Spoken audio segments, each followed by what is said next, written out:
This conference will now be recorded. Hello everyone. This is the starting lecture of the LPDDR5 e-learning lecture series. So in this lecture, we'll be discussing about the LPDDR5 overview. So as you're aware, it is the one of the generations in LPDDR5 series. So first, let's start with understanding of the bank architecture for LPDDR5. So there are multiple bank architectures that are suggested. So the LPDDR5 or LPDDR5X SDRAM is a high-speed synchronous SDRAM device internally configured with one channel containing either 16 or 8 DQ signals. The bank architecture is user selectable and can be either of it can have 8 banks, that is called as 8 bank mode, 8B mode. Can have 4 banks with 4 bank groups, that is called as a bank group mode, or it can have 16 banks, that is called as 16 bank mode in case of LPDDR5 STRAM.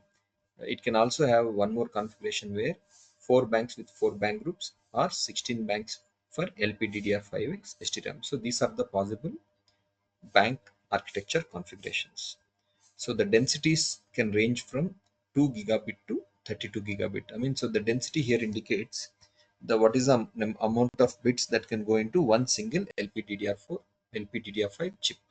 So the possible densities are 2 gigabit, 3 gigabit, 4, 6, 8, 12, 16, 24, and 32 gigabits.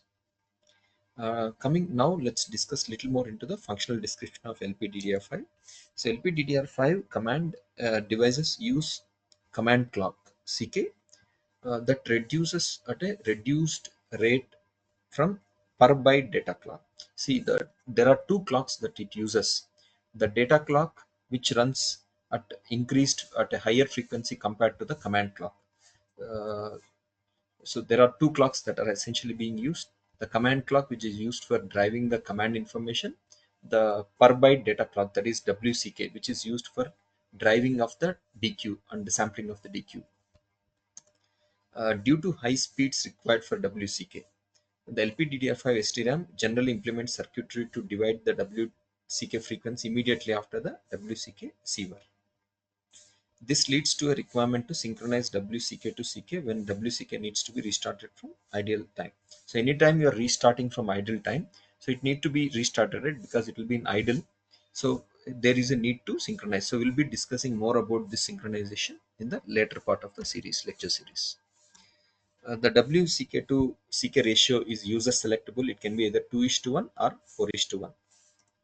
For low power operation, the WCK is generally designed to operate only when read or write data needs to be transmitted on the bus. So only when read and write is in progress, WCK will be running. Otherwise, it will be in a gated condition. There are 7 command address pins, CA pins, that the memory controller uses to transmit the command information, the address information, the bank information, and the configuration and the training information to the LPDDR5 SDRAM. The CA signals are latched on both rising and falling clock edges when indicated by a high signal on the single chip select pin. Most commands are 1 clock in duration. Most commands will be for 1 clock duration. They will be sampled on both the rising and falling clock edges. The double data rate IO signaling in high-speed modes is designed to operate with on-die termination on both memory controller and LPDDR5 SDRAM. So as you are aware here, I mean, as we have seen in the earlier generations of the LPDDR and DDR, there is an on-die termination that is present both at the memory controller as well as the SDRAM. So it will be used for to take care of the high-speed operation of the LPDDR5. The high-speed IO was designed to operate with the VDDQ of 0.5 volts nominal. So as you can imagine, when we are talking about driving the data pins at a voltage of 0.5 volts, the signals from memory controller to SDRAM were designed assuming VOH of zero point 0.5 into VDDQ, that is 250 millivolts. Signals from SDRAM to memory controller are calibrated to 0.5 VDDQ. So both the directions, so the memory controller to SDRAM to memory controller, are designed to be working at this voltage. So here they are calibrated for that voltage. Means SDRAM is expected to drive the signals with this VDDQ of 0.5 volts. In low speed modes, the signaling may operate unterminated with nominal VDDQ in the range of 0.3 to zero point 0.5 volts, both to and from SDRAM with some limitations. The data access size depends on the bank configuration with 16N, 32N prefetches supported. A single BL burst length of 16 read, write access for X16 uh, bank group mode LPDDR5 SDRAM typically consists of a single 256 wide data transfer at an internal SDRAM core and 16 corresponding 16-bit wide 1/2 WCK clock cycle data transfers at IO pin.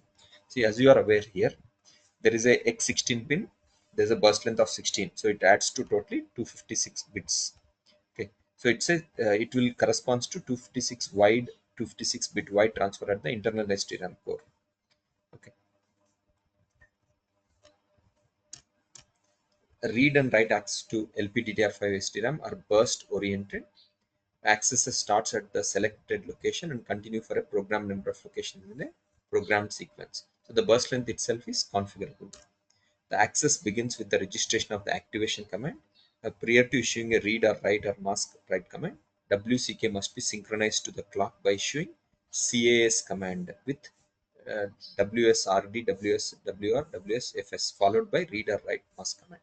So as you are aware, WCK to maintain the low power of operation, WCK is generally gated. It is started only when you are doing read and write commands. So for that, it must be synchronized before we can issue the read mask write command. So now you may be wondering what is mask write. Mask write is a kind of a read modify write kind of operation where when you are issuing the write, you indicate which all specific bytes of the memory you want to write. Other bytes will not get impacted. So the LPDDR5 internally performs a read, modify, and write operation. The address and BA bits registered coincident with the activate command are used to select the row and bank to be accessed. The address bit registered coincident with read or write or mask write command are used to select the bank and the starting column location for the burst access. That is as in any other generation of the DDR. The prior to normal operation, LPDDR5 STRAM is required to be initialized. The power up initialization, power off procedure sections provide the detailed information, and we'll be discussing more about these things in the device initialization lecture. So this is a brief about the LPDDR5 functional description.